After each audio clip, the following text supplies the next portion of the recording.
Hi guys, first of all I would like to tell you कि 10,000 subscribers हो गए हैं and for that I want to thank you first of all thank you very much for your support. It was an amazing support even though from past 2 years मैं बहुत irregular रहा, मैंने कुछ videos वगैरह भी नहीं डाली because I was busy in my own world. But anyways, you guys kept supporting, you showed your interest in my videos that were posted even before like year or more than a year, like 2 साल पहले की videos पे still I am getting comments and thank you very much। इससे एक ही चीज़ समझ आती है जो मेरे को स्टार्टिंग से भी मेरा पॉइंट था कि I will put quality video, quality content and वही कंटेंट डालूंगा that will help you as a medico, जो आपको हेल्प करे आगे चल के, और कुछ भी फालतू चीज़ ना डालूं। और मुझे लगता है उसी का रिजल्ट है कि जितने लोग देखते हैं सब्सक्राइब भी कर ही देते हैं। मतलब थोड़ा रेशो गड़बड़ है बट स्टिल आज का स्पेशल डे है, so we had a special guest today. I am talking about doctor Akhil Tambi. आप लोगों ने इनके बारे में सुना होगा या फिर इनका फेस कहीं तो देखा ही होगा। Every other institute has taken his interview, every other faculty has taken his interview because he has scored an amazing rank of All India 6 in INI November 2024 and also a rank of 284 in NEET PG. As an aspirant, जितने मेरे doubts थे NEET PG और INI को लेके मैंने उनसे पूछे and he has answered everything very bluntly, very nicely and very honestly, most importantly। तो आप भी ये पॉडकास्ट देखो, सुनो, अपना फ्री टाइम निकालो, जब रेस्ट करने का मन करे ये पॉडकास्ट लगाओ, कान में लगाओ, स्पीकर पे लगाओ, आंख बंद करके सुनते रहो। देखने वाला कुछ नहीं है, सुनने वाला ही है। सो इन्जॉय दैट। इन्जॉय से ज़्यादा सीखो, सीखो कि एक माइंडसेट कैसा रहता है। इट्स नॉट दैट कि कोई अगर टॉपर है तो वो अलग ही दुनिया से आया है, he is just among ourselves, but it's his or her consistency and dedication and discipline that really matters। And more importantly, he has the majority of his preparation was during the internship period। तो आपको वो भी जानने को मिलेगा कि internship में कैसे संभालना होता है खुद को। तो keep watching, keep listening to this podcast. और हाँ, एक free advice, long term content use करना शुरू करो। शॉर्ट टर्म रील्स शॉर्ट देख के अटेंशन स्पैन का दही मत करो। और भी बहुत कुछ बोल सकता था मैं, बट खराब मत करो। Okay, keep listening. On the day of examination जब आप एग्जाम दे रहे थे, कैसी फीलिंग आ रही थी? इमोशन कैसे आ रहे थे कि अच्छा हुआ एग्जाम, एवरेज हुआ है? तब कैसा लग रहा था एग्जाम देके? एक्चुअली जो भी मैंने जीटीज दिए थे और पहले नीट यूजी के टाइम की जो मेमोरीज थी, एम्स यूजी के टाइम की जो मेमोरीज थी, वो यही थी कि एग्जाम डे पर ये सब चीजें पहले तो बिल्कुल भी नहीं सोचता था मैं कि मतलब क्या होने वाला है, जो भी है। बस आपके जो एफर्ट्स हैं वो उस दिन मैक्सिमाइज होने चाहिए। मतलब जरूरी नहीं है कि आपकी अच्छी रैंक आए, आपने जितना एफर्ट करा है आपको बस ये लग रहा चाहिए कि हाँ उतना मेरे को रिजल्ट मिला है। तो उस रिजल्ट के लिए आपको ये सोचना पड़ेगा कि एग्जाम डे पर जाने से पहले कि मेरे को वही, जैसे सब लोग कहते हैं कि भाई क्वेश्चन बाय क्वेश्चन आपको देखना है, आपको ना ही रिजल्ट का सोचना है ना ही आपको उसके आंसर का सोचना है। आपको बस क्वेश्चन देखना है और आपका उस वक्त जो इंस्टिंक्ट आ रहा है आपको उसको बस दिमाग में रख के, और जो भी चार में से आपको सही ऑप्शन लग रहा है वो आपको मार्क करना है। बिकॉज एग्जाम के अंदर ज्यादा से ज्यादा मतलब 100 क्वेश्चन ही होते होंगे जो आप कॉन्फिडेंटली आंसर कर सकते हो। बाकी अब उसके ऊपर पूरा फिर वो धीरे धीरे गेसिंग गेसिंग गेस वर्क, और आपका जो भी आपने इतने टाइम से इनकॉर्पोरेट किया है अपने सबकॉन्शियस में, वो सभी रिफ्लेक्ट होता है पेपर के अंदर अल्टीमेटली। तो आप जितने ज्यादा क्वेश्चन प्रैक्टिस करोगे तो आपका एग्जाम डे पर भी आप उसको बस उस वक्त ध्यान दोगे। और ज्यादा नहीं सोचना है, मतलब दोनों ही चीजें हैं कि आपको ये नहीं कि बड़ा क्वेश्चन आया तो आप ज्यादा सोचने लग जाओ कि हार्ड ही होगा, जैसे होता है लोगों को कि बड़ा क्वेश्चन देख के थोड़ा डर लगता है। तो इस बार तो नीट में भी और एम्स में भी काफी लेंथी क्वेश्चन आए थे, आई में भी। तो उसके अंदर यही अप्रोच रहता है कि वो क्वेश्चंस लेंथी है लेकिन वो बेस्ड जो है वो किसी वन लाइनर या फिर किसी कीवर्ड या फिर किसी पर्टिकुलर मतलब सिचुएशन के बारे में ही है जो कि आपने आपको आती होगी। वो बस आप उस क्वेश्चन को बड़ा देखकर आप उसमें ओवरथिंक करते हो और फिर कंफ्यूज कर जाते हो। अगर डायरेक्टली पहले तो क्या होता, डायरेक्टली वन लाइनर आ जाता था तो हम्म। आपने देखा हाँ इसका तो सीधे हो गया। अब वो कंफ्यूज करते हैं, आपको घुमाते हैं कि दो तीन डायग्नोसिस सोचने पे मजबूर करेंगे, दो तीन ट्रीटमेंट सोचने पे मजबूर करेंगे। तो वो चीज होगी लेकिन आपको बस जो आपका उस वक्त इंस्टिंक्ट आ रहा है उसके थ्रू ही जाना है। और ज्यादा ओवरथिंक जब करने लग जाते हैं बड़े क्वेश्चंस में तो फिर गलती हो जाती है। तो मेरा यही था कि मैं पढ़ूंगा और जो मेरे को लगेगा, जो मैंने इतने टाइम से करा है वही सही होगा। मैं उसको फिर वापस, ये नहीं कि वापस जाता था वापस सोचे जा रहा हूँ सोचे जा रहा हूँ, वो चीज बिल्कुल भी नहीं करती। राइट। तो कोई ऐसा था क्वेश्चन कि वापस पलट के उस क्वेश्चन पे गए और उसका आंसर चेंज करके फिर आए, कभी ऐसे चौथे पांचवे क्वेश्चन पे थोड़ा यार उसका ये तो नहीं होना चाहिए था, फिर वापस गए, ऐसा हुआ? या फिर जो एक बार फाइनल कर दिया नहीं लॉक नहीं, है आगे चलो? एक्चुअली नहीं नहीं नहीं, जीटीज में तो जैसे होता था ये मेरे साथ कि मैं देखता था फिर पीछे भी चले जाता था, चलो कोई बात नहीं। लेकिन एग्जाम डे पे तो मैं डिसाइड करके आया था कि अब तो स्लॉट वाला सिस्टम हो गया, लाइक हाँ। तो आपको नीट के अंदर 42 मिनट्स में 40 क्वेश्चंस करने हैं और आईएनआई में तो 45 मिनट्स में 50 क्वेश्चंस करने हैं। तो वो तो फिर आपको उसके अंदर स्पीड मेंटेन रखनी है। तो मैं तो एक बार बस देखता था, एक बार में यदि मेरे को आया क्वेश्चन तो ठीक है, नहीं तो फिर मैं मूव ऑन कर जाता, और 4-5 क्वेश्चन बाद भी ऐसा लगता था कि उसका कुछ है तो फिर मैं उसको भूल ही जाता था कि अब अगर मेरा ये सारे क्वेश्चन हो जाएंगे उसके बाद ही उसको देखूंगा, नहीं तो फिर ठीक है, वो गया तो गया, कोई बात नहीं है। बिकॉज़ होगा, मेरे साथ भी हुआ था, नीट के अंदर भी ऐसे 2-3 सवाल मेरे से छूटे थे, आईएनआई के अंदर भी ऐसे 2 सवाल मेरे से छूटे थे, लेकिन उससे ज़्यादा आप उसको वापस देखने जाओगे और फिर वापस उस पे सोचोगे तो उसमें ज़्यादा टाइम कंज़्यूम होता है, और फिर भी आपको ये लगेगा कि यार ये मैंने सही किया है कि नहीं किया, और फिर वो आपके दिमाग में और ज़्यादा घूमेगा। तो बेटर है कि एक बार में पहले आप पूरा फिनिश कर लो और फिर उसके बाद उस क्वेश्चन पे वापस जाओ। Right. And 2024 was the year जब इन्होंने ये सेक्शंस में डिवाइड करना शुरू करा था। हाँ, आईएनआई, इवन के अभी। एफएमजी को भी किया इन्होंने डिवाइड। मुझे पर्सनली लगता है कि अच्छा, इट्स गुड ओनली कि ये डिवाइड हो रहा है, अच्छा ही है। मेरे को ना 200 क्वेश्चन एक साथ देख के थोड़ी टेंशन होती है, तो 40-40 देख के अच्छा लगता है। आपका क्या टेक है, बताओ आपको कैसा लगा ये सेक्शंस? Is it good? जो कुछ लोग हैं ना जो पलट के चेंज करते थे, एक बार फिर से रिव्यू करके मार्क फॉर रिव्यू करके आते थे, उनको प्रॉब्लम हो रही है इस चीज में। मतलब वैसे तो पर्सनली बताऊँ तो मेरे को तो इतना अच्छा नहीं लगा, क्योंकि जैसे क्या होता है कि स्लॉट सेक्शन में यही दिक्कत होती है। नीट के अंदर भी मेरे काफ़ी दोस्तों के साथ भी हुआ था, मेरे साथ भी हुआ था कि टोटल 4 स्लॉट्स हैं। अब 4, नीट में 5 है, आईएनआई में 4 है, तो उनमें से ऐसा होता है कि 2 स्लॉट्स या फिर 3 स्लॉट्स तो काफ़ी ईज़िली आप कर लोगे, और 1 या 2 स्लॉट्स होते हैं जिसके अंदर काफ़ी लेंथी क्वेश्चन्स हो जाते हैं हम्म। और वो उस टाइम बाउंड में आप कंप्लीट नहीं कर पाते। अब मेरे साथ भी ये हुआ था कि बाकी सेट्स में तो इतना मतलब लाइक 2-3 मिनट या 5 मिनट भी बच गए, और जिस हम्म। सेट में मेरे को एक्चुअल में टाइम चाहिए था, तो उस सेट में मेरे को टाइम नहीं मिल पाया। तो ये तो इसका अगर वैसे देखें तो थोड़ा-सा कॉन है। Yes yes but yes. Pro इसका ये है बट प्रो इसका ये है, जैसे आप बता रहे हो कि भई मतलब आप एकदम क्लियर रहोगे कि भई मेरे को अभी यही 40 क्वेश्चन्स पे फोकस करना है, तो आपका जो स्टेट होगा माइंड का, मतलब वो थोड़ा सेक्शन वाइज़ डिस्ट्रीब्यूट हो जाएगा, तो आपको मैराथन की जगह आपको छोटे-छोटे स्प्रिंट्स भागने पड़ेंगे। तो लाइक मतलब यू विल रन, आप अपनी फुल एनर्जी के साथ वो 40 क्वेश्चंस करोगे और फिर आपको लगेगा चलो अब इस ये चला गया, अब मेरे को वापस से नया स्टार्ट करना है। तो उससे ये चीज़ भी फ़ायदा भी हो सकता है, बिकॉज़ लाइक अगर पूरा एक ही पेपर है, तो अगर आप बीच में कहीं फँस गए, आप अटक गए, आपको लग रहा है आ ही नहीं रहा, तो आपको लगेगा कि यार 200 में से इतने सारे नहीं आ रहे। बट इसमें क्या होता है कि 40 में से चलो कोई बात नहीं, 1-2 नहीं भी आए तो कोई बात नहीं, कोई दिक्कत नहीं है, आप आगे बढ़ जाते हो। तो ये इसका फ़ायदा भी है। तो दोनों चीज़ें हैं, बस आपको ये है कि आपको इसको अपने फ़ायदे में बदलना है। तो उसके लिए मैंने फिर बाद में क्या यही प्रैक्टिस करनी है अब आपको कि आप 40 मिनट्स के अंदर 45 क्वेश्चंस करो ही करो। तो ये आपको प्रैक्टिस रखनी ही रखनी है अपनी। तभी आपका वो डेवलप होगा इंस्टिंक्ट, क्योंकि पहले स्टार्टिंग में मेरे को भी दिक्कत आई थी, बट फिर मैंने काफ़ी सारे जीटीज़ दिए और वो दिया इसी पैटर्न पे, तो फिर उसके बाद वो एडजस्ट हो जाता है और फिर वो आपके फ़ेवर में भी काम करना चालू कर देगा। Right, correct. क्योंकि ये चीज जो आपने पॉइंट किया ना, काफी अच्छा पॉइंट कहा कि ये जो सेक्शंस में, कई सेक्शंस में टाइम बच जाता है और कई सेक्शंस में कम पड़ जाता है, टाइम लैग करता है। तो ये मेरे को जीटीज में रियलाइज हो रहा है आजकल, क्योंकि तीसरे या फिर चौथे सेक्शन में ऐसा होता है मुझे पता ही नहीं चलता टाइम अब कब हो गया, और एकदम शॉक लगता है ये क्या हो गया, नया सेट का क्यों आ रहा है अब सामने। क्योंकि आप उस पेस से चलते हो एग्ज़ैक्टली। और वो आगे वो चेंज हो जाता है पूरा फॉर्मेट। अच्छा, राइट। तो your result is amazing, top notch. लेकिन आप ये बताइए, आपने प्रिपरेशन स्टार्ट एक्चुअली में कब से की थी? आई एम नॉट सेइंग कि आपने मेन वीडियोस कब देखी, वो सब फर्स्ट ईयर से भी देख सकते हैं, सेकंड ईयर से भी देख सकते हैं, लेकिन जब आपको लगा कि अब भाई एनालिटिकल प्रिपरेशन करनी है, इतने क्वेश्चंस इतने जीटीज करने हैं मुझे, तो वो फोकस कब था? वो मेरा बेसिकली जब इंटर्नशिप चालू हुई थी, तो उसके 1-2 महीने तक तो ऐसा नहीं था।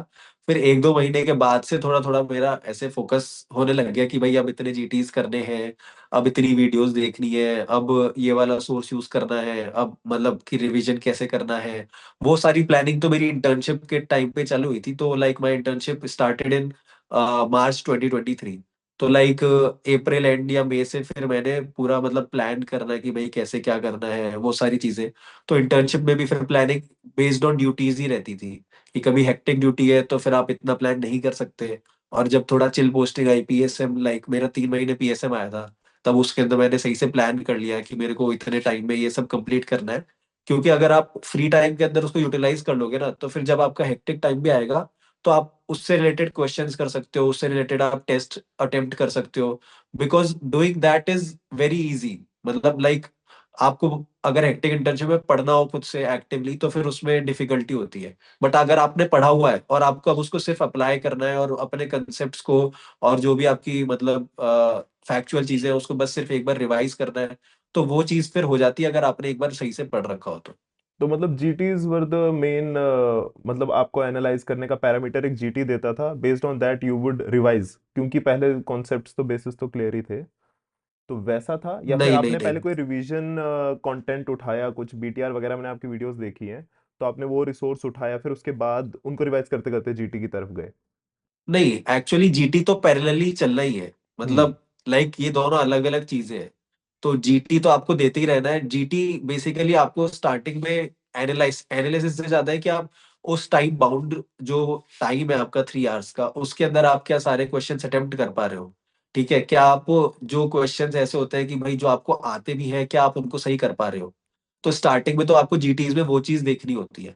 आपको ये नहीं देखना कि आपको कितना नहीं आ रहा, बिकॉज अभी आपने प्रिपरेशन चालू करी है। तो लाइक पढ़ा तो आपने सब है, बट आपको याद नहीं है, तो डेफिनेटली वो वाले एरर्स तो आपसे हो गए जो रिकॉल एरर्स है। बट जो चीज आपको आती है, जो चीज आपको लग रहा है अरे यार ये तो मेरे को आती थी, ये कैसे गलत हो गई, या फिर जो चीज है जिसमें कंफ्यूजिंग ऑप्शंस थे कि यार हाँ यार इसमें ये सोच सकता था मैं। तो काफी सारे क्वेश्चंस तो ऐसे होते हैं कि आपको पढ़ने की जरूरत नहीं है, आपको ऑलरेडी आते हैं, बट आप फिर भी गलत कर देते हो। तो जीटीज तो आपको देने ही देने हैं, आप चाहे कुछ भी पढ़ रहे हो, जीटीज अगर आप दोगे तो इन चीजों पे आपको वर्क करना है। एक तो टाइम बाउंड प्रिपरेशन पे, और दूसरा है आपको आपके जो भी एमसीक्यू सॉल्विंग स्किल्स हैं वो इम्प्रूव करने पे। और जो अब आप पढ़ रहे हो, वो है कि आपके रिकॉल एरर जो होते हैं आपके, ठीक है, जो आपको एग्जाम के अंदर आप फटाफट से आप क्वेश्चन देख के जल्दी आंसर कर दो उसको।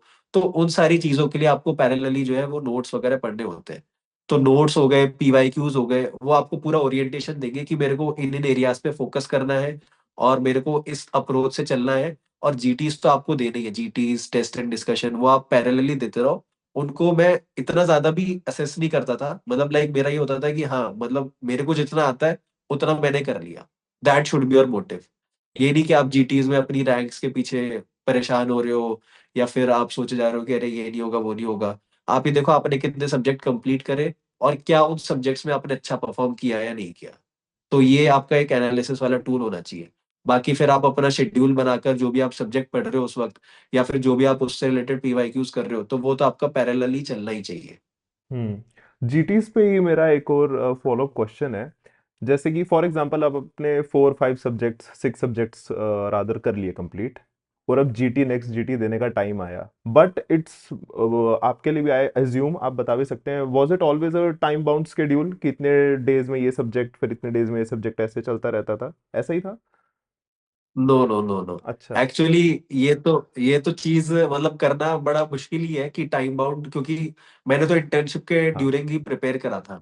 तो मेरा ये रहता था कि जब हेक्टिक इंटर्नशिप चल रही है तब तो ऐसा कुछ टाइम बाउंड शेड्यूल आप ना बनाओ, या फिर जो जॉब करते हैं या फिर जो बहुत ज्यादा बिजी है, तो वो इतना ज्यादा टाइम बाउंड शेड्यूल नहीं बना सकते ऑब्वियसली, बिकॉज वो उनको अल्टीमेटली स्ट्रेस ही देगा, क्योंकि आप उसको कंप्लीट कर नहीं पाओगे। और फिर आपको ड्यूटी में भी यही लगेगा कि यार मैं पढ़ नहीं पा रहा। और फिर जब आप वापस जाओगे तब भी आपको ये लगेगा कि यार आज तो इतना करना था मेरा, हुआ नहीं। तो फिर आप उस पूरे लूप में ही फंसते जाओगे। तो आपको ये देखना है कि आप किस टाइम पे राइट फ्रेम ऑफ माइंड में हो। तो उस टाइम पर आपको वो बनाना है, जैसे आपका पीएसएम हो गया या एनेस्थीसिया हो गया, या जो भी आपकी ऑफ्था हो गया है, जो भी चिल पोस्टिंग्स होती है, तो उसके अंदर आप अच्छे से बनाओ। और जो अब ड्रॉपर है या फिर रिपीटर है, तो उनको तो डेफिनेटली ये चीज बनानी ही चाहिए, मतलब हम्म। टाइम बाउंड शेड्यूल बनाना चाहिए। एक्चुअली टाइम बाउंड शेड्यूल का फायदा भी है और नुकसान भी है। नुकसान है उन लोगों को जो उसको अचीव नहीं कर पाते और फिर उस ट्रबल के अंदर फंस जाते हैं। हम्म। बट आपको अपनी मेंटेलिटी को ऐसे शेप करना है कि ठीक है, अगर मेरा ये कवर नहीं हो पाया तो उससे फायदा ये होता है टाइम बाउंड में कि आज सपोज लास्ट डे किसी सब्जेक्ट को कंप्लीट करने का, तो आप उसको बहुत फटाफट फटाफट से कंप्लीट करोगे। मतलब आप मेन मेन एरियाज पे फोकस करोगे, और फिर आप उतना ज्यादा बेटर आप मेमोराइज भी कर पाओगे। बिकॉज जब टाइम बाउंड नहीं होता ना, तो अपन कैजुअली पढ़ रहे होते हैं, आप सब चीजों को याद नहीं करते, उनको समझते नहीं हो इतना। लेकिन जब आपको टाइम के अंदर पता है हाँ भी मेरे को इतने टाइम में पढ़ के और इसका टी एंड डी अटेम्प्ट करना है, जैसे एनआईटी मेरे को 4 दिन में पढ़नी है, 5 दिन में पढ़नी है, और फिर मेरे को उसका टीएनडी अटेम्प्ट करना है। तो लास्ट डे पे आपका काफी सारा सिलेबस बचा भी होगा ना, तब भी आप फटाफट फटाफट फटाफट फटाफट करने का ट्राई करोगे। लाइक जैसे प्रॉफ में होता था अपने साथ, या स्कूल में होता था कि एक दिन पहले सारा की सारा उसको बैठ के याद हो जाता था। पूरे साल उतना नहीं पढ़ते थे जितना लास्ट के 2 दिन में पढ़ हाँ। लेते थे। तो वो सीन होता है, वो फायदा होता है टाइम बाउंड शेड्यूल का। तो हम्म। आपको ये नहीं करना है कि आप परेशान हो जाओ कि भाई मेरा कंप्लीट नहीं हुआ। ठीक है, कोई बात नहीं, कंप्लीट नहीं हुआ, बट उसने आपको एटलीस्ट एक टारगेट दिया, आपको एक फ्रेम ऑफ माइंड दिया जिसमें आप बेटर परफॉर्म कर पाए। तो हम्म। आपको वो प्रेशर थोड़ा सा आपको लेना चाहिए, क्योंकि एग्जाम के अंदर भी आपको उस टाइम में ही करना है। भाई 200 क्वेश्चंस तो हर कोई अटेम्प्ट कर लेगा, मतलब उसको आप 300 मिनट्स दोगे तो हर कोई कर लेगा, बट बात ये 180 मिनट्स में आपको करना है। हम्म। तो उसके अंदर तो फिर आपको थोड़ा सा प्रेशर अपने ऊपर थोड़ा सा वो लेने की आदत होनी चाहिए। मेरा इस पे ये डाउट रहेगा, जो कि मैं अभी पर्सनली भी फील कर रहा हूँ, एंड आई अज्यूम कि बहुत जो अभी प्रिपेयर कर रहे हैं ड्रॉपर्स बैच में जो भी है वो भी फील कर रहे होंगे, the day before the GT. मतलब फॉर एग्जांपल अगर कल जीटी है और आज तक जो मेरा एक स्केड्यूल बाउंड है मैं वही पढ़ रहा था, अब ये जीटी आ गया बीच में। The point is the day before the GT I get really overwhelmed by the amount of subjects जो कि मैंने पढ़ रखे हैं, तो उन चीजों का अलग एक प्रेशर आ रहा है कि यार इसमें तो स्कोर करना ही है अच्छा अच्छे से। तो एक जीटी देने से पहले क्विकेस्ट वे क्या है, अगर रिवाइज करना हो एक बार जितना पढ़ लिया उसको एक बार दोबारा से इनकॉर्पोरेट करें? देखो इसके अंदर दो चीजें हो सकती हैं कि भाई जिस आपने जो जो सब्जेक्ट अभी पढ़ा, अगर आपने उसमें कुछ वॉलेटाइल टॉपिक्स हाईलाइट करे अपने खुद के नोट्स में, तो लाइक जैसे मैं तो हाईलाइट कर लेता था कि ये वॉलेटाइल टॉपिक्स है, या फिर ये ऐसा टॉपिक है। अब जैसे सपोज आप बायोकेमिस्ट्री पढ़ रहे हो, तो उसमें ग्लाइकोजमिनो मतलब ग्लाइकोजन स्टोरेज डिसऑर्डर्स हो गए, लाइसोसोमल स्टोरेज डिसऑर्डर्स हो गए उसके अंदर, ठीक है, अमीनो एसिड हो गया, अमीनो एसिड डिसऑर्डर्स हो गए। तो आपको पता है कि इन तीनों से पक्का एक एक क्वेश्चन तो आना ही है, मतलब इसमें कोई डाउट ही नहीं है। तो भाई आप जैसे जीटी आप दे रहे हो, तो आपको जो शॉर्ट शॉर्ट लग रहा है कि यार इससे तो इस टॉपिक से तो आना ही है, अभी भी आना है और फाइनल एग्जाम में भी आना है, तो आप एक बार बस उसको क्विकली गो थ्रू कर लो। अब डेफिनेटली आप जीटी दोगे, तो जीटी में भी क्या है कि कई बार तो ऐसा आपके साथ भी होता होगा कि आपने अभी वो सब्जेक्ट पढ़ा है, आपको वो आता भी है, बट फिर भी आपके उसमें नंबर नहीं है। हम्म। बिकॉज जीटी के अंदर वो लोग किसी भी सब्जेक्ट में ऐसे क्वेश्चन दे सकते हैं कि आपको नहीं आए, और कोई सब्जेक्ट आपने 1 साल पहले भी पढ़ा होगा और आपको नहीं भी आता होगा, तब भी वो क्वेश्चन ऐसे आ सकते हैं जीटी में कि आपके सारे सही हो जाए। हम्म। तो वो चीज इसलिए नहीं है कि आप जीटी के अंदर एकदम ये देखो कि मैंने अभी ये पढ़ा था तो मेरे इसमें सारे सही होने चाहिए। आपका ये होना चाहिए कि आपने जीटी दिया, अब बायोकेमिस्ट्री में सपोज जो भी टॉपिक्स आए, तो अगर उसमें कोई ऐसा टॉपिक आपका गलत हो रहा है जो रिपीट होता है, जो कि गलत नहीं होना चाहिए, तो सिर्फ आप उसको एनालाइज करो। बिकॉज जीटी के अंदर तो रैंडम क्वेश्चंस भी आते ही हैं, तो आपको उन हम्म। पर फोकस नहीं करना बिल्कुल भी। आपको सिर्फ ये देखना है कि क्या आपने जो क्वेश्चन है, जो पीवाईटी है, क्या आपने उसमें से तो कुछ गलत नहीं करा। तो जीटी के अंदर एनालिसिस में मैं भी यही करता था, जो इनकरेक्ट होते थे उसमें देखता था कि यार ये तो फैक्चुअल क्वेश्चन है, ये तो ऐसा क्वेश्चन है कि मैं पढ़ा भी होता तो भी नहीं आता, तो फिर उसको कोई फायदा नहीं है उस पर रिग्रेट करने का, या फिर उसको नोट डाउन। मतलब आपको बस ये देखना है कि हाँ भाई मैंने ये पढ़ा था और फिर भी मेरा गलत हो गया, तो फिर आप उसको वापस से रिवाइज करो। अब जैसे जीटी से पहले मेरे साथ तो नहीं होता था कि मैं रिवाइज कर लूँ पूरा ऐसे, बट फिर उस चक्कर में जीटी डिले हो जाता है। जो लोग सोचते हैं कि भाई मैं हम्म। रिवाइज करके दे दूं, फिर हाँ वो हाँ। जीटी डिले कर देते हैं। तो उससे बेटर ये कि आप जीटी दे दो, उसके अंदर आपके 200 टॉपिक्स आए। अब 200 टॉपिक्स में से यदि आपके 100 टॉपिक्स में आपके गलत है प्लस आपको कंफ्यूजन है, तो फिर आप वो अब वो रेट्रोस्पेक्टिवली आप वो 100 टॉपिक्स पढ़ लो। लाइक डेली के आपने, ठीक है, आपने डेली के एनालाइज कर लिए कि हाँ भाई आज आज जैसे मैंने आज आपने फर्स्ट प्रॉफ के एनाटॉमी, बायोकेम और फिजियो, इन तीनों के क्वेश्चन एनालाइज हम्म। करे, और जो जो भी गलत था वो आपने आज आज में देख लिया कि हाँ अपने नोट से मैच कर लिया कि हाँ ये वाला चीज मेरी गलत नहीं होनी चाहिए थी। बाकी जो भी फैक्चुअल है या फिर जो आपको लग रहा है कि अनवांटेड क्वेश्चन है, उसको बिल्कुल ध्यान मत दो। मतलब उस पर ध्यान देने से, उस पर रिग्रेट करने से कोई फायदा नहीं है। फिर आपने नेक्स्ट डे देख लिया कि अच्छा सेकंड प्रॉफ में ये 4 सब्जेक्ट है, इनमें से मेरा पैथ फार्मा में क्या क्या गलत हो रहा है, उसको नोट्स में से एक बार देख लिया। तो इस वे में क्या होगा कि आपका रिवीजन भी हो जाएगा, क्योंकि इंपॉर्टेंट टॉपिक्स होंगे तो आपको नोट से रिवाइज भी हो जाएंगे, और आपको ये भी नहीं लगेगा कि यार मैं Recording इनको in रिवाइज नहीं कर progress. पाया। बिकॉज वही चीज है कि आप अगर एक दिन पहले सोचोगे कि मैं रिवाइज कर लूं फटाफट से सारे वॉलेटाइल टॉपिक्स, तो वो इतनी हो नहीं पाती है। और अगर आपने कुछ ऐसे छोटी कॉपी जैसे होती है, या फिर आपने हम्म। वॉलेटाइल टॉपिक्स हाईलाइट कर रखे हैं, तो हम्म। उसको बस एक बार फ्लिप कर सकते हो। बट इतना कोई उसका वो नहीं है कि आपको भाई वो चीज करनी ही करनी है, सारे सब्जेक्ट्स रिवाइज करके जीटी देना है।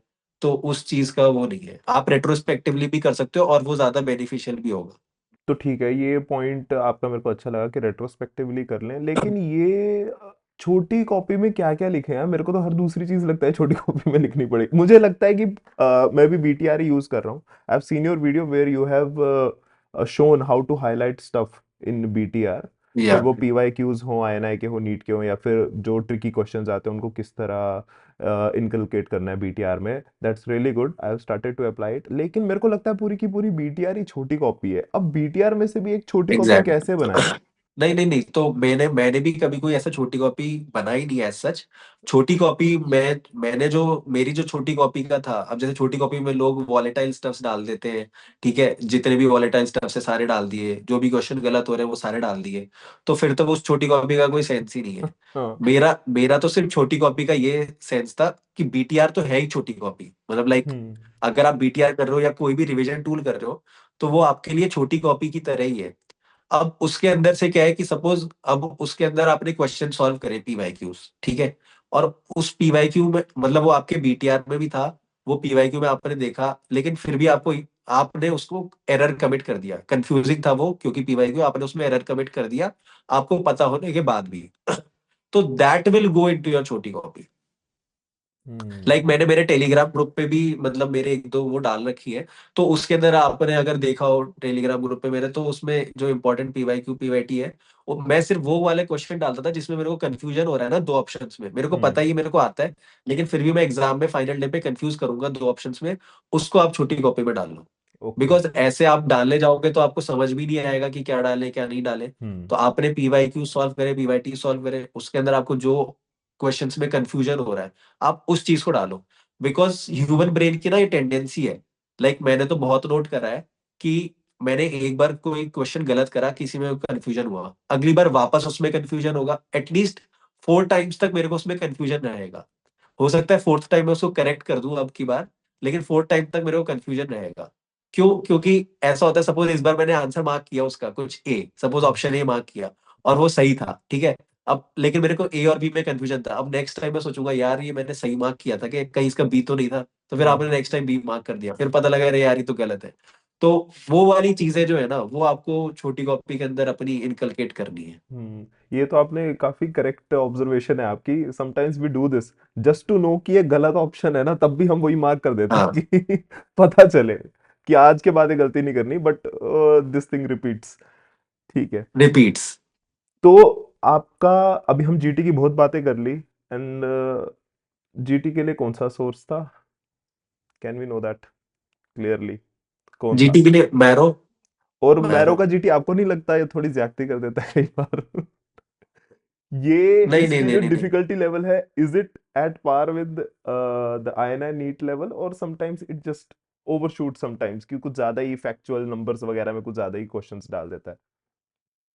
नहीं तो वही ना, देखो मैं आपको क्या कह रहा हूँ कि फैक्चुअल और जो नंबर्स वाले क्वेश्चन है आपको उन पर फोकस नहीं करना। बट आप ये मान के चलो नीट के अंदर और आईआईटी के अंदर दोनों के अंदर मैंने ये चीज फील करी है, मैरो के जीटीज में कभी भी मेरे को टाइम की कोई कमी नहीं पड़ी, हम्म। लिटरली। मैरो के जीटीज हमेशा मेरे टाइम से पहले ही खत्म हुए, ठीक है, कभी ऐसा नहीं होता था कि मेरे क्वेश्चन छूट गए जीटी के अंदर। बट नीट और आईएनआई में I had time crisis, because वो दिन थोड़ा प्रेशर भी ज्यादा होता है, हाँ। और आपको आपको वो एक्चुअली जो अपने इसमें आते हैं ना, जो रिकॉल वाले क्वेश्चंस आते हैं, वो क्वेश्चंस उतने बड़े नहीं होते जितने एक्चुअल एग्जाम में आए हुए होते हैं, उसमें सिर्फ वो काम काम की काफी सारी जो जो रिकॉल कर पाते हैं वो इन्फॉर्मेशन डाल देते हैं। जब आप एक्चुअल एग्जाम के अंदर जाओगे, आपने भी शायद ये चीज रियलाइज करी हो, आपने नीट दिया था तो, कि एक्चुअल एग्जाम के अंदर you are not able to complete, मतलब आपको ऐसा नहीं लगेगा, आपको टाइम की हमेशा शॉर्टेज ही पड़ेगी, हम्म। आपने कितने भी जीटी दिए हो और आपने जीटी टाइम पे भी कंप्लीट करे हो। तो मुझे तो यही लगता है कि जितने आप ज्यादा जीटी दोगे और जितना कम टाइम में जीटी को कंप्लीट करने का ट्राई करोगे, उतना ज्यादा बेटर है। और आपको वो चीज तो मैंने पहले भी अभी रिपीट करी कि आपको उस चीज पर ध्यान ही नहीं देना कि भाई वो फैक्चुअल क्वेश्चन पूछ रहे हैं, वो कोई ऐसे क्वेश्चन पूछ रहे हैं, आपको जीटीस के अंदर क्या देखना है, दो चीजें देखनी है, वापस बता रहा हूं मैं, कि आप क्या टाइम बाउंड में आप वो जीटी खत्म कर पाए, ठीक है, क्या आपको जितना आता था, आपको जितने क्वेश्चन आते थे क्या आप वो अटेम्प्ट कर पाए, ऐसा नहीं होना चाहिए कि आपको कोई क्वेश्चन आता था और आप वो अटेम्प्ट नहीं कर पाए, ठीक है। और दूसरी चीज आपको ये देखनी है कि जो जो मैंने पढ़ा था या जो जो मेरे नोट्स में था, ठीक है, जो जो इंपॉर्टेंट पीवाईक्यू पीवाईटी था, क्या मैंने उसमें से गलत किया है, बस।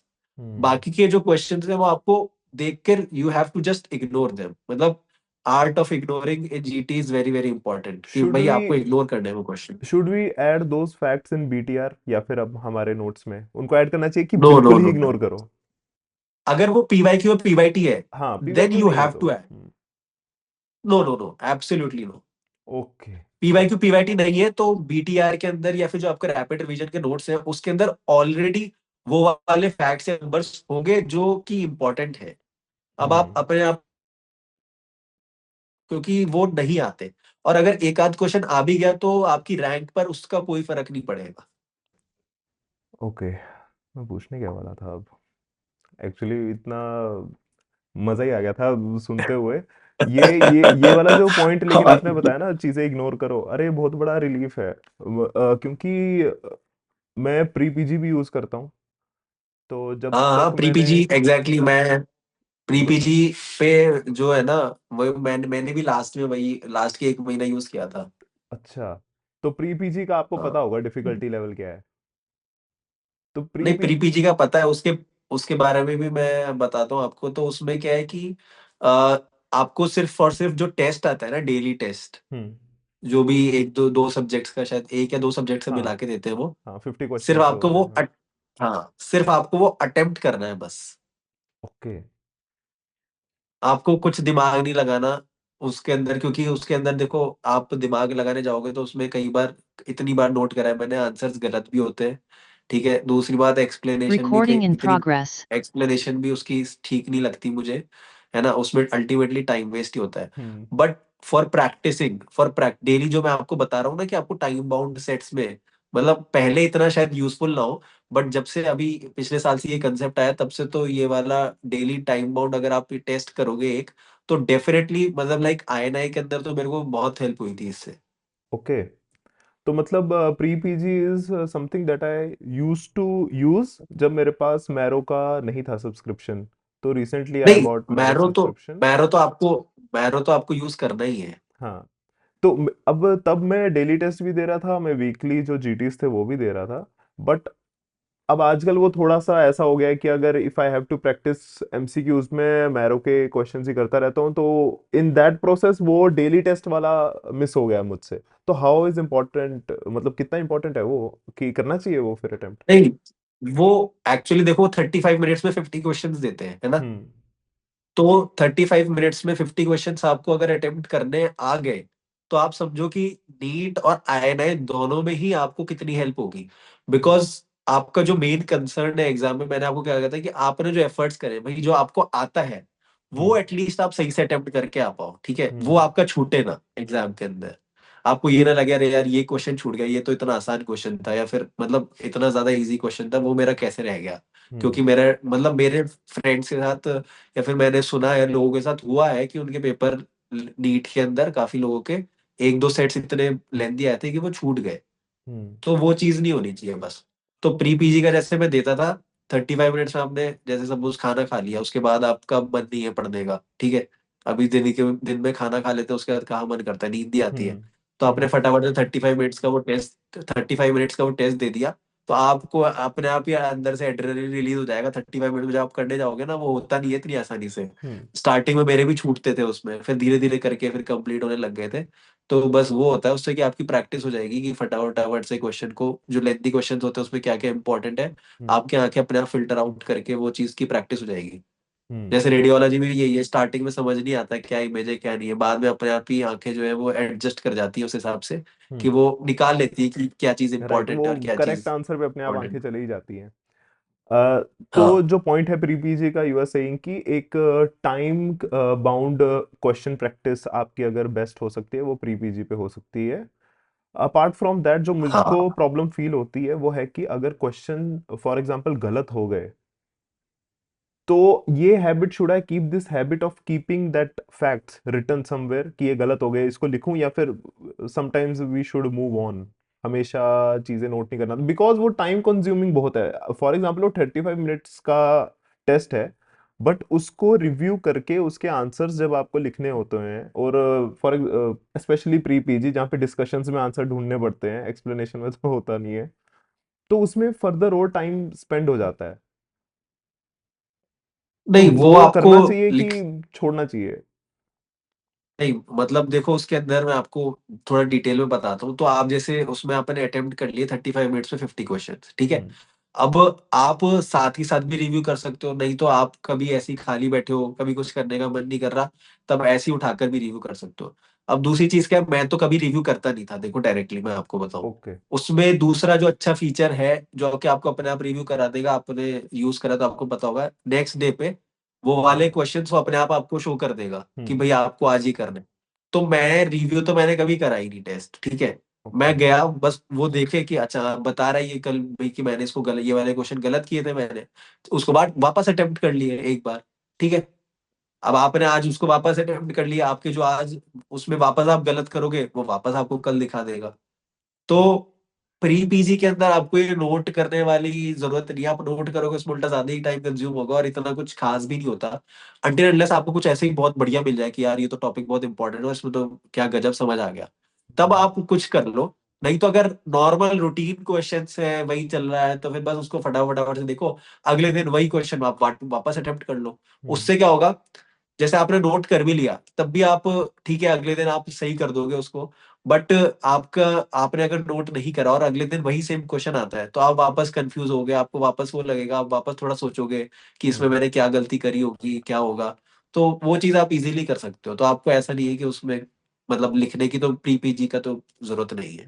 हम्म। ठीक है, नाइस। जब आपका रिजल्ट आया नीट का, when you scored rank of 284, fabulous rank, उस टाइम पे क्या कर रहे थे आप?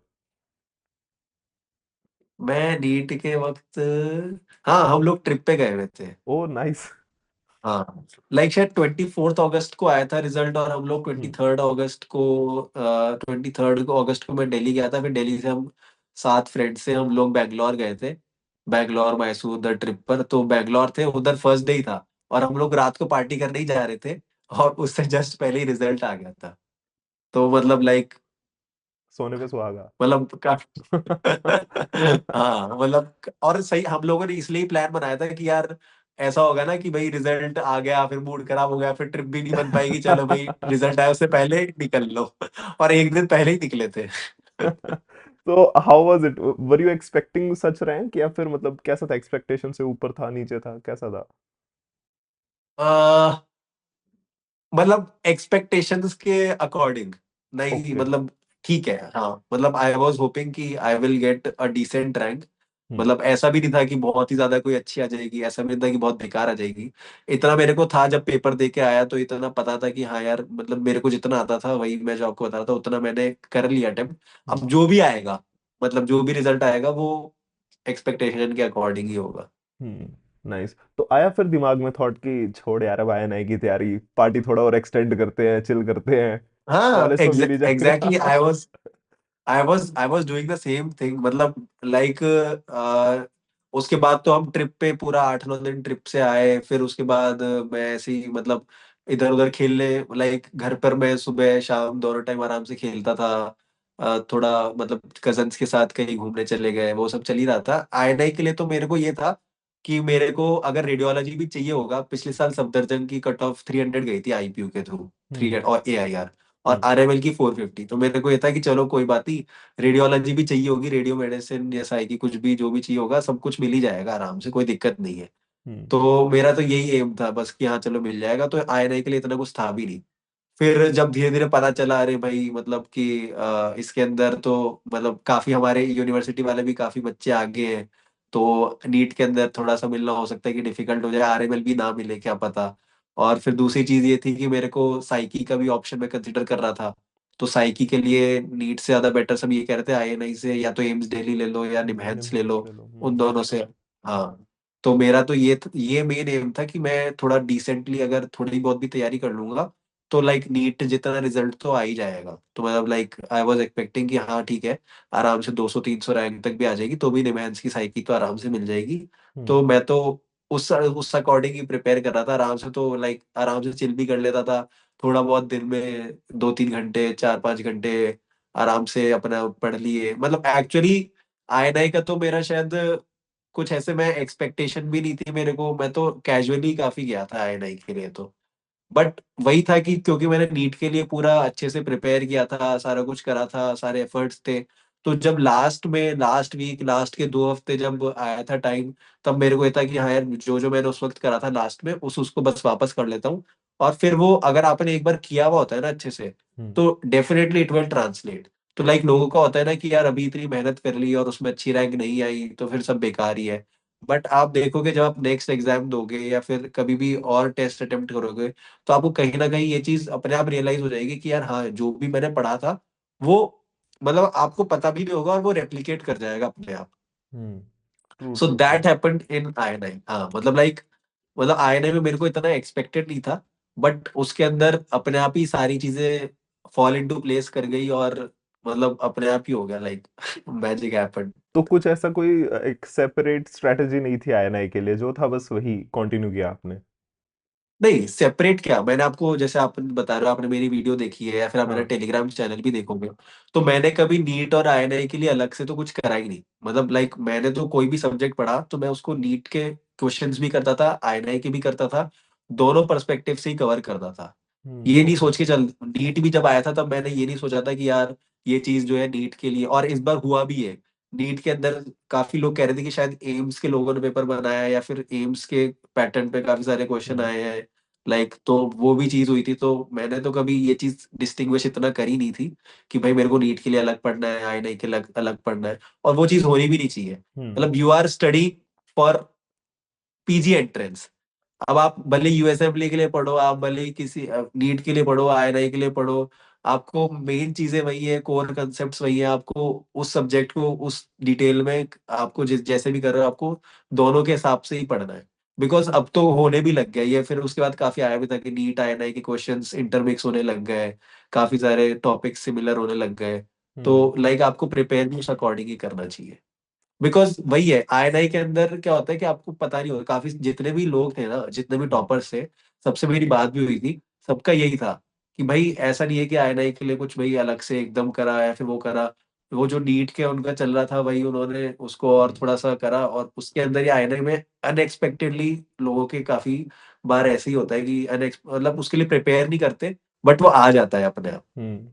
मुझे तो बेसिकली जितना लगा डिफरेंस आया ना नीट में, कि नीट में regarding one disease you should know at least one fact to crack that, और वो जो कॉमन फैक्ट चलता आ रहा है। आईएनआई में मुझे लगा because 80% questions were all accept, तो उसमें इंस्टेड ऑफ वन, या you need to know three facts, उनमें से कोई एक गलत होएगा, you have to identify that. बाकी जो तो आ जो सिलेबस है वो तो वही करिकुलम वही है। जीटीज में आपका कितना एक एवरेज स्कोर रहता था? हम बात करते हैं GTs after January will say. After January मतलब दिस ईयर हाँ, this I mean last year जब आपने एग्जाम 2024। दिया, लाइक हाँ, इनिशियली इनिशियली भी तो बता दीजिए आप किससे स्टार्ट किया था, and how did it gradually improved? Like frankly मतलब like I started giving GT in April 2023। Okay. तो उसके बाद से कंसिस्ट मतलब ऐसे कोई ज्यादा इम्प्रूव या ज्यादा डिक्रीज नहीं होता था। वही 130 से मान लो 130 से 150 के रेंज में ही रहता था। ओके। तो लाइक वो चलता रहता था टिल जनवरी ऑल्सो, वही चलता था, वही वाला स्कोर चलता था। अब उस वाले स्कोर में भी क्या होता है कि कई बार वही पेपर हार्ड होता है, तो काफी अच्छी रैंक्स भी आ जाती है, और हम्म। पेपर यदि इजी होता है तो नीचे भी हो जाती है रैंक। तो रैंक्स तो फ्लक्चुएट करती रहेगी, बट मेरा ये रहता था कि ठीक है, परसेंटाइल आपको अच्छी मेंटेन करनी है, और आपका एटलीस्ट मतलब आपको फिर ये देखना है कि आप क्या रैंक या फिर क्या ब्रांच आप टारगेट कर रहे हो, उस अकॉर्डिंग आपको परसेंटाइल देखनी है। So like if you are aiming for radiology और मेडिसिन, तो एटलीस्ट आपको ट्राई करना है कि आपकी 95 परसेंटाइल से ऊपर रहे, because that you have to maintain in the final exam also. Like final exam में तो आपकी खैर फिर ज्यादा ही आनी चाहिए, बट आप 95 से ऊपर मेंटेन करने का ट्राई करो परसेंटाइल को। रैंक वगैरह मत देखो, क्योंकि वो तो बहुत ज्यादा फ्लक्चुएट होती है। ओके। आपको अपने परसेंटाइल्स देखना है। हाँ, बेस्ट आपको रैंक अपने क्या रही परसेंटाइल आपकी चेक किसमें, जीटी में? जीटीज में? जीटीज में आई गेस 180 अराउंड। 180 बेस्ट था, इंक्लूडिंग आया ना हाँ, जीटीज वगैरह भी जो हुए? INI-GTs एक्चुअली आई अटेम्प्टेड, मैंने आपको बताया ना नीट के बाद, like I attempted 2 GTs only of INI। अच्छा। और और वो भी हाँ, और लाइक वो भी मतलब like I attempted to know just कि मैं क्या उस टाइम फ्रेम के अंदर मतलब ये ना हो कि पेपर में मैं जाऊं और जो मेरे को आता भी हो वो भी ना कर पाऊं। तो हम्म। मेरा बस ये था कि एक बार टाइम के लिए वो जो एडजस्ट करना होता है उस टाइम बाउंड टाइम के अंदर कि भाई 40 मिनट्स में 45 क्वेश्चन। तो मैंने तो बस उस फ्रेम ऑफ माइंड से दिया था। उस वक्त मेरे कुछ ऐसे दिमाग में नहीं था कि मेरे को भाई ये रैंक स्कोर करना है या फिर इतने मार्क्स स्कोर करने हैं। वो सब तो मैं नीट नीट तक था वो। उसके अच्छा। बाद तो वो सब मैंने बिल्कुल ही पीछे छोड़ दिया था। हाँ। Okay okay. तो आपने इतनी जो प्रिपरेशन अपनी करी है, तो majority of your preparation was in internship phase of yours only. तो वर यू अ या सिंसियर इंटर्न, या फिर वो वाले कनिंग इंटर्न थे जो गोली दे के भाग जाते थे? Actually I was in between मतलब वेर एवर। ठीक है। मतलब ऐसे गोली दे के भी नहीं। मेरा ये रहता था कि यार आपका जो भी काम है भाई, पीजी का जो भी काम है वो आप मेरे को फटाफट फटाफट बताओ और मैं वो सारा कर दूंगा। बट फिर आप मैं सारा कर दूंगा उसके बाद आप मेरे को जल्दी फ्री कर दो। मेरा ये नहीं रहता था कि काम है उसको छोड़ के भाग गए, वो नहीं। बट हाँ ठीक है, आप काम है तो फिर आप उसको फटाफट बताओ, क्योंकि कई बार क्या होता था जाते थे वो काम ही नहीं बताते थे। हाँ बता रहे हैं अभी, हाँ अभी बैठो, हाँ अभी इधर उधर, तो फिर उसके अंदर बहुत टाइम वेस्ट होता है। फिर आपने सारा काम कर लिया उसके बाद शाम को वो सबसे बेकार लगता है। शाम को आप जब रूम चले गए, अब आप फ्रेश हुए, अब आप पढ़ने बैठे हो और फिर कॉल आ रहे हैं पीजी के कि भाई हम्म। ये काम रह गया, वो काम रह गया, ये और नया काम आ गया, ये हो गया वो हो गया।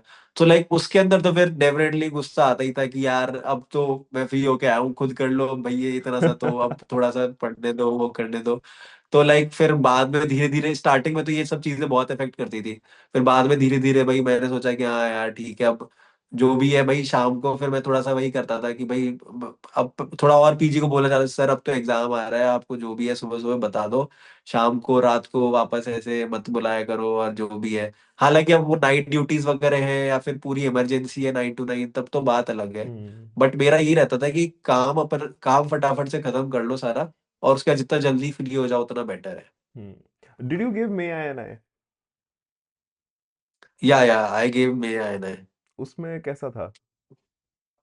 उसके अंदर एक्चुअली उसके अंदर वही मेरा इंटर्नशिप जस्ट अप्रैल में ही खत्म हुआ हाँ। था। तो लाइक हाँ, so like I completed one reading and all, but वही मेरा जो रिवीजन वाला पार्ट है वो हो नहीं पाया था। सो आई गॉट AIR 3000। ओके। या ठीक तो है। उसके अंदर तो डेफिनेटली उसके अंदर मेरे को एक्सपेक्टेड था भी नहीं और मैंने कुछ करा भी था। मेरे को यही था कि यार अभी तो थोड़ा सा यही है कि अभी तो मैंने अपना रिवीजन करा ही नहीं है। वही मैं आपको बता रहा हूँ कि भाई एग्जाम डे के अंदर जो रिकॉल होता है, जो रिवीजन होता है, वो चीज तो मैटर करती है। तो like I was reading the question और मेरे को लग रहा था कि हाँ जो मेजोरिटी बच्चों के साथ होता है कि भाई लग रहा था कि हाँ यार इसे ये पढ़ा था ये, लेकिन याद नहीं आ रहा, याद नहीं आ रहा। और याद भी आ रहा है तो दो ऑप्शन इतने ज्यादा कंफ्यूजिंग लग रहे हैं कि भाई क्या था क्या था क्या था, समझ ही नहीं आ रहा। तो वो वाली चीज हुई थी मे आई में मेरे साथ। Okay okay.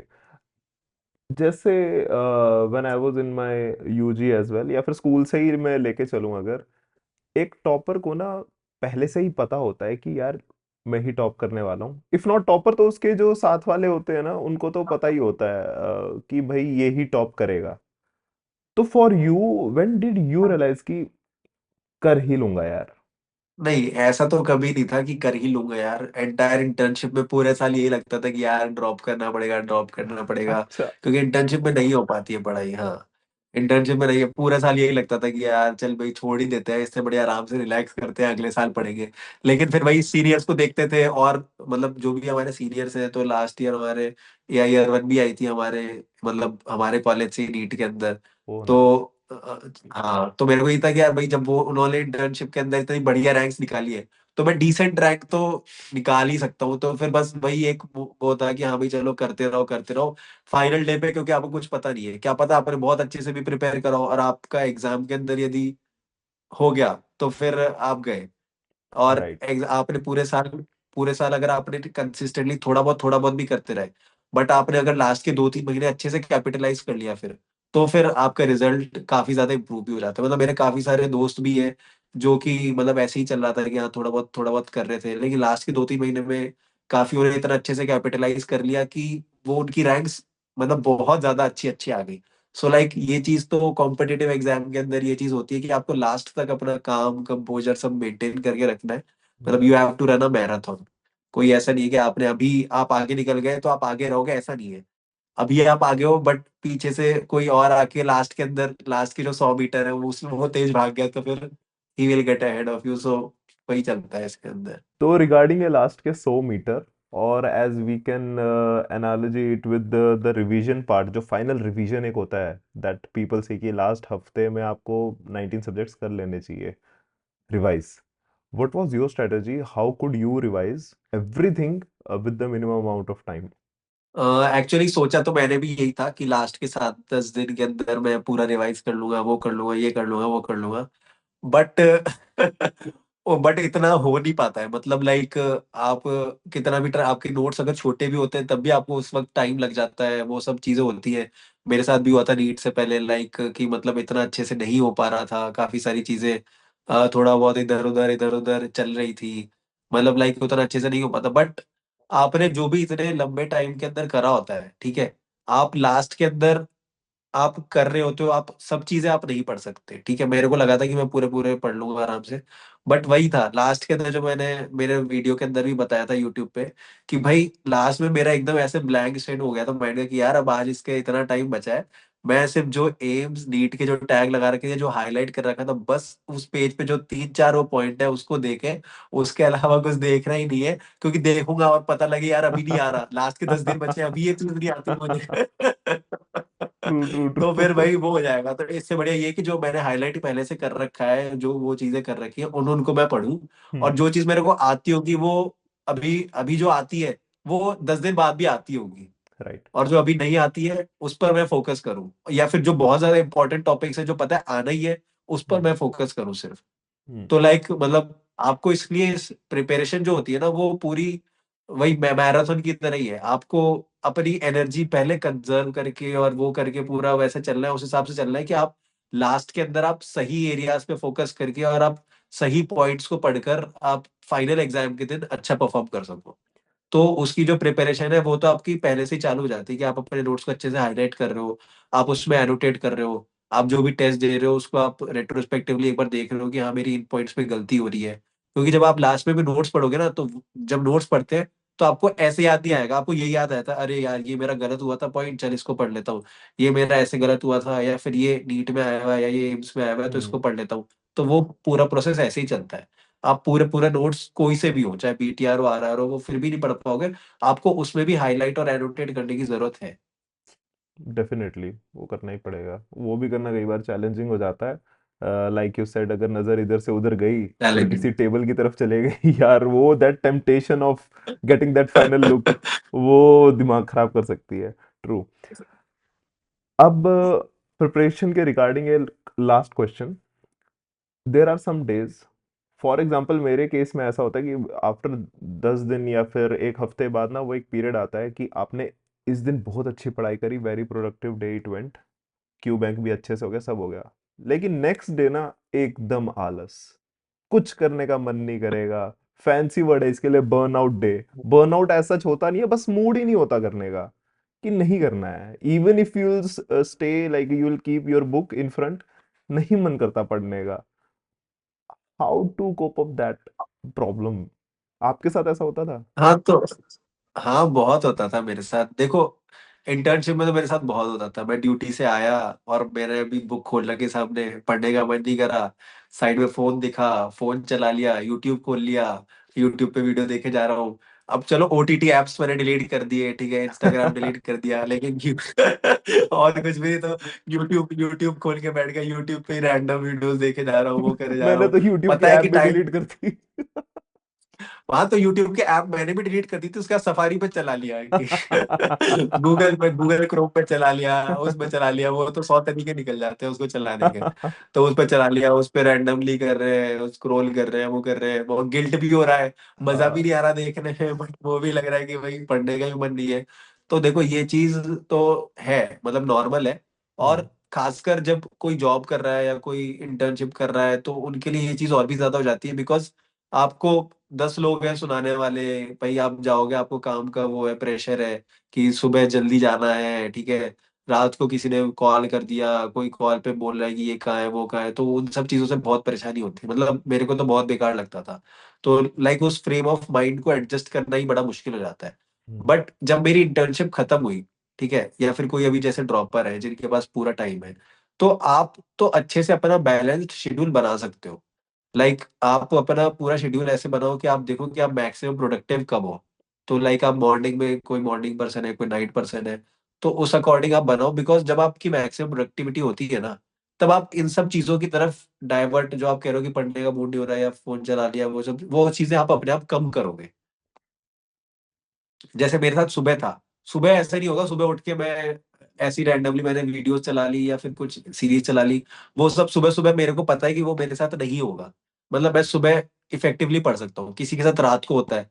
जैसे मेरे साथ उल्टा था, मेरे साथ ये था, रात को अगर पढ़ने बैठूंगा तो मैं पक्का या तो फोन चलाऊंगा या फिर कुछ और चलाऊंगा, मतलब पढ़ाई में मेरा कम ध्यान जाएगा। तो किसी के साथ, जिसके साथ जैसा भी है, तो उसको ये देखना है कि भाई ये वाला टाइम तो मेरा 100% यूटिलाइज होना ही चाहिए। अब वो भी हो सकता है कभी कभी ना हो, बट वो आपका हो जाएगा। बिकॉज इतना आप अगर प्रिपेयर करो तो इतनी सिंसियरिटी तो आपको शो करनी पड़ेगी कि आपका जो एटलीस्ट जो 3-4 आवर्स दिन के जो आपके मैक्सिमम प्रोडक्टिव है वो आपने निकाल लिए। अब ये जो पढ़ने का मन नहीं करता, ये कब होता है? जब 3-4 घंटे पढ़ लिए, ठीक है, हम्म। या फिर आप ड्यूटी से थकार के आ रहे हो, तब होती है ये चीज, जैसा मैं आपको बता रहा हूँ, ठीक है। तो उसके बाद फिर जब ऐसा लगता है कि यार अब पढ़ने का मन नहीं कर रहा, वो नहीं कर रहा, तो उसमें फिर मैं ये करता था कि रादर देन वॉचिंग फोन और कि आप कुछ और करे जा रहे हो, सोचे जा रहे हो, इससे ज्यादा बेटर है कि आप हाफ एन आवर या 1 आवर का आप रेस्ट कर लो। रेस्ट का मतलब है कि आप थोड़ी देर आंखें बंद करके लेट जाओ।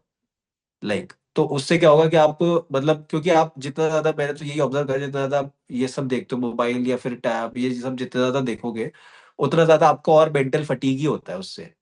जो होता है ना कि रिलैक्स हो जाएगा कि भाई ये देख लिया, फटाफट से रिलैक्स हो जाएगा। बट वो रील्स स्क्रॉल करने से या फिर इन सबसे हम्म। और थकान ही होती है आपको, फिर और मन नहीं करता।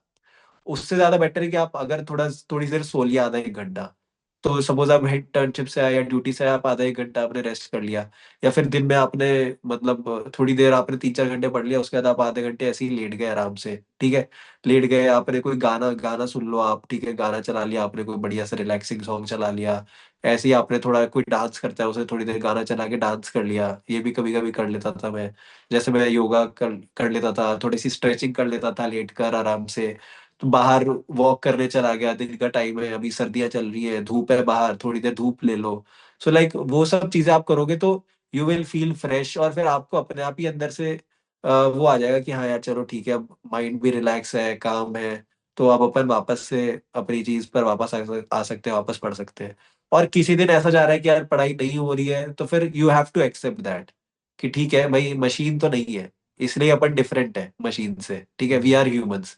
मशीन, हाँ मशीन भी इधर 24 घंटे चलती है, मशीन भी वो भी खराब हो जाती है, तो अपन तो इंसान है, अपने को तो प्रॉपर ब्रेक्स चाहिए। तो अपने को इसलिए इतना ज्यादा नहीं सोचना है उसके बारे में। वो आप ग्रेजुअली बस आप अपना एफर्ट देते रहो, आपका अपने आप ही वो धीरे धीरे जैसे जैसे एग्जाम पास आएगा, वो आपकी अपने आप सिंसेरिटी डेवलप होती जाएगी। हम्म। राइट। करेक्ट। तो अब एक फाइनल क्वेश्चन आपसे about your life. What are you up to these days इतनी अच्छी रैंक लाने के बाद? Did you choose INI institute, या फिर आपने एक नीट पीजी के थ्रू, काउंसलिंग के थ्रू इंस्टीट्यूट चूज किया है? So what are you doing right now? So I am currently pursuing radiology in AIMS Jodhpur. So I have chosen it. Uh, like, matlab, it was also quite difficult for me to leave Delhi because I have done my MBBS from Delhi only. Right. But finally, matlab, I have decided that I have to do radiology here, and campus and all is very nice here. So like it is going good. So let's see what happens. तो दिल्ली में नहीं मिल रहा था AIR 6 पे कुछ? Radiology नहीं मिल नहीं रही थी? एक्चुअली, हाँ रेडियोलॉजी नहीं मिल रही थी, सेकंड एंड फिफ्थ रैंक को मिल गई थी रेडियोलॉजी। बट हाँ, मेरी सिक्स्थ रैंक थी, तो like by one rank short I was. कितना कंपटीशन है यार सच्ची में। या यार for single digit it rank is. नहीं ले सकता रेडियोलॉजी एम्स दिल्ली में। और जैसे इनकी काउंसलिंग रहती है ऑल्टरनेटिवली, इनकी सीट्स भी वेरी करती रहती हैं। हाँ हाँ, नहीं बट इस बार रेडियोलॉजी की आई थी, अच्छी खासी सीट्स आई थी, 9 seats were there in AIIMS Delhi, but okay 3 were for general, and okay okay out of okay. 3 also 2 was for all India and 1 went in their internal quota. या So वो भी तो है। so that was there. But why radiology? Why radiology? Actually, primary thing for me was like I prefer work life balance. Okay, so Okay. Like मतलब मेरा ही रहता है कि मैं जितनी देर भी काम करूँ उतनी देर में प्रोडक्टिवली काम करूँ. तो मेरे को पता है कि भाई मैं 9 से 5, 9 से 6 या 9 से 7 तक प्रोडक्टिव काम कर सकता हूँ. उसके बाद कोई कराएगा तो मुझे गुस्सा भी आएगा और मुझे मजबूरी भी लगेगी, और फिर मैं उस काम को मन लगा के भी नहीं करूंगा, वो मेरे पे बर्डन बनेगा. तो लाइक मेरे को उस चीज से थोड़ा सा वो होता है, क्योंकि इंटर्नशिप में मैंने ये चीज फेस करी थी कि भाई कोई का पूरे दिन में काम करके फिर आपको कुछ करना हो तो आप प्रोडक्टिव नहीं हो सकते. हम्म. फिर आप बस ऐसे ही मतलब, हाँ, तो फिर आपके ऊपर वो बर्डन ही रहता है. मतलब फालतू का स्ट्रेस ही रहता है वो. तो मेरा ये था कि भाई रेडियोलॉजी ले सकता हूँ मैं. साइकेट्री का भी मेरा काफी वो था, इसलिए मैंने आईएनआई भी दिया था. और बाकी फिर मैंने मेडिसिन का भी सोचा था कि मैं मेडिसिन भी ले सकता हूँ. ठीक है, एम्स दिल्ली की इतनी हेक्टिक नहीं है. बट फिर लास्ट में फाइनली मैंने सोचा कि चलो भाई रेडियोलॉजी ले लेते हैं. एटलीस्ट इसमें मेरे पास 3 साल बाद, अब सब कह रहे हैं कि भाई आईआर आईआर इतना आ गया है तो उसकी तो सर्जन वाली लाइफ हम्म. होती है.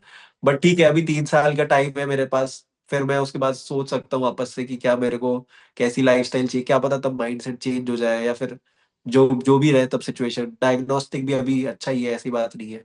बाकी आईआर तो है ही. तो like I will have the liberty to choose कि मेरे को 3 साल बाद यहीं पे रेस्ट्रिक्ट करना है या फिर आगे कुछ और करना है या क्या करना है लाइफ में. So that hmm. Was my goal. Okay. Good good good. और आई थिंक पैसा भी बहुत बड़ा फैक्टर है. पैसा, हाँ, मतलब लाइक मतलब फॉर मी पैसा इतना वो नहीं था. बिकॉज पैसा तो मेडिसिन अगर मैं लेता, एम्स दिल्ली से मेडिसिन हम्म. करता या फिर मतलब तो एनीवेज शायद ज्यादा ही होता, क्योंकि ठीक है रेडियोलॉजी का स्टार्टिंग में ठीक ठाक लग जाएगा. बट अब रेडियोलॉजी का भी उतना नहीं है. लाइक अब मेरे को सेटल सिटी के अंदर ही होना है. तो वहां हम्म. पर भी कोई ऐसा नहीं है कि रेडियोलॉजी का बहुत ज्यादा कुछ अच्छा फैक्टर है वो है. और पैसा, जैसे लोग सोचते हैं इन जनरल कि भाई पैसे के लिए बट रेडियो में मैंने देखा है वो लोग आ रहे हैं जिनको पैसे से ज्यादा है कि वर्क लाइफ बैलेंस का. हम्म. काफी सारे, इतने सारे मेडिसिन वाले लोग छोड़ छोड़ के रेडियो के अंदर आ रहे हैं due to this factor only. Hmm. Like अभी मे आईने में भी मैंने काफी सुना था कि 3-4 लोगों ने मेडिसिन छोड़ दी है, पीजीआई की, एम्स दिल्ली की भी, और उन लोगों ने फिर रेडियोलॉजी ली है. सो लाइक उनका जो मेन रीजन है शायद वो मतलब पैसे से ज्यादा वही है कि भाई वर्क लाइफ बैलेंस का. हम्म. True true true. हाँ हाँ, काफी फैक्टर्स होते हैं. और जिसकी लाठी उसका भैंस, जो रैंक लाया जो मर्जी ले, एंजॉय करे अपनी लाइफ आगे जैसी भी है. Exactly. Thank you very much, thank you very much doctor Akhil. काफी अच्छा लगा आपसे बात करके. You explained several things very simply, और आपको सुन के लग रहा है कि preparation is really very easy, but obviously there will be many other things जो कि बंदा एक खुद ही रियलाइज कर पाएगा during the preparation, and they have to overcome that themselves only. Despite you have explained how to face GTs, कैसे burnout जब हो रहे हो, कैसे you have to cope up with such situations, and especially on the day of examination, how to keep the right mindset. Apart from that, any last remarks you want to give to all the aspiring students or doctors who are appearing for upcoming NEET, PG or INI? So last minute remarks from my side will be that ultimately your goal, why you are preparing for this competitive exam, because you want to do something great in future. All right. And why do you want to do something great in future? So that you can provide value to society and you can improve your own value, and you can ultimately you can remain happy and you can live a beautiful life. So that's our main goal. Like this is our मतलब क्या कहते हैं, short term goal है ये. और फिर long term goal तो अच्छा डॉक्टर बनना, अच्छा इंसान बनना, जैसे सब कहती हैं. So like you have to keep the entire vision in mind and then prepare. You can't do कि मैं you have put all you have into this competitive exam only, and you do nothing else, and मतलब that's now how it goes, right? So you have to live a balanced life, because living a balanced life will make you much more productive than you think. हमें लगता है कि हम 14 घंटे पढ़ के, 16 घंटे पढ़ के बहुत ही किसी और से बहुत आगे निकल जाएंगे, बट ऐसा नहीं होता. You have to study 8 to 10 hours, और आप रिमेनिंग जो 12 to 14 आवर्स है वो आप अपने आराम से स्लीपिंग के लिए आप अच्छे से सो. ठीक है, 7 7 7 6 to 7 आवर्स आराम से आप सो. आप अच्छे से अपना जो भी आप वर्कआउट करते हो, कोई जिम जाता है, कोई टीटी खेलता है, कोई बैडमिंटन खेलता है, या जो भी आप खेलते हो उसको 1-2 घंटे आराम से दो, ठीक है? आप अपनी फैमिली के साथ आराम से 1-2 घंटे टाइम स्पेंड करो। आप वीकेंड्स पर या फिर कभी वीकडे पर आपका कभी ऐसे हो रहा है तो आप मूवी देखने जा सकते हो। आप कुछ और आपकी कोई हॉबी है, आप उसको परस्यू कर सकते हो। So these all things will ultimately motivate you to do more. Because like मेरा ये था कि भाई मेरे को अच्छी रैंक लानी है, तो मेरा उसमें बड़ा मोटिवेशन था कि यार अच्छी रैंक लानी है, तो उसके लिए मैं ये सब चीज़ें भी साथ में करता रहूँगा और आगे भी मेरे को ये सब चीज़ें फिर करने को मिलेगी अच्छे से। So that was my entire motivation. तो आपको अच्छे से और मोटिवेशन मिलता है कि मैं और अच्छे से पढूँ। और दूसरी चीज़ है कि आपको जो लगता है कि अब फिर मोबाइल हो गया या फिर लैपटॉप हो गया या टैबलेट हो गया, इन सब चीज़ों पर आप थोड़ा-सा प्रिपरेशन में सैक्रिफाइसेज़ तो आपको करने पड़ेंगे। Hmm, so like you have to sacrifice these things. Because इन चीज़ों को करने से आपको ना ही प्रिपरेशन में कोई बेनिफिट होगा, ना ही ऐसा नहीं होता इसमें भी कि आपने देख लिया तो आपको अच्छा लगेगा। You will feel guilt. But अगर आप कुछ खेल लोगे या कुछ और आप हॉबी अपनी परस्यू कर लोगे, तो आपको वो मोटिवेट करेगा पढ़ने के लिए। But these things will only decrease your motivation for studying। तो आपको उस हिसाब से अपने आप को अलाइन करना है। और स्टार्टिंग में इसमें डिफिकल्टी होगी, बट आप जब एक बार करने लगोगे ना, so you will enjoy it. Like मेरे साथ भी होता है, स्टार्टिंग में सब करना काफी डिफिकल्ट होता है, बट मैंने जब करा तो फिर आई यूज टू एंजॉय इट। मतलब आपको उसमें मजा आने लगेगा और आप उसको और भी अच्छे से पढ़ाई को कर पाओगे। So these will be my last words and thank you so much. thank you so much, doctor. Thank you for your time. And like always, see you guys. Keep working hard, keep grinding, and I'll see you in the next one. Bye bye.